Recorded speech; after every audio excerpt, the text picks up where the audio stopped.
Hello friends, welcome back to the new tutorial. Today we are going to learn about the stop running npm install blindly. The problem, we all done it, that is rm minus rf node modules and the npm install. Everybody is doing like this, okay? The right way to handle the dependencies, use the NPMCI for the clean, consistent installs. What is NPMCI? NPMCI is clean install, installs exactly what's in the package-lock.json. It does not update anything or try to resolve new versions. Use it when you just cloned a repo and want a clean environment. You are in a CI/CD pipeline. You are debugging a weird issue and want to eliminate version inconsistencies. npm CI, difference from the npm install feature, uses npm log JSON, npm install yes, npm CI yes, modifies log file yes, can update, and npm CI no. Add missing packages, npm install does, and the same npm CI does. Faster, npm install no, but npm CI yes. CI CD safe, npm install no, and then npm CI safe. So this one.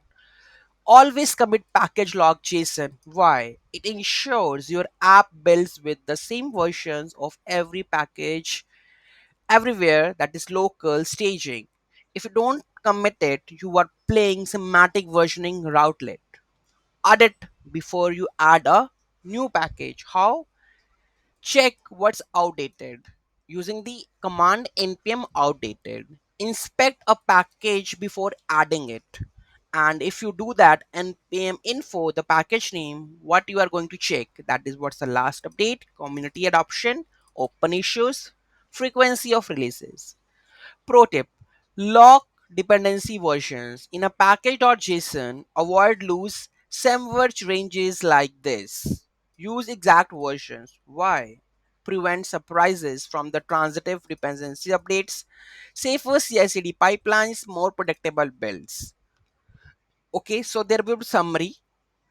Clean install task would be the clean install. Use npmci if the package log json exists. Before adding a package, check with npm info and the npm outdated. Slim down depths. Use npx npmy. Version consistency. Lock exact versions plus commit the lock file. So this is what the npm is. Any doubt, any query, let me know in the comment section. Thank you so much for watching this video. Have a great day.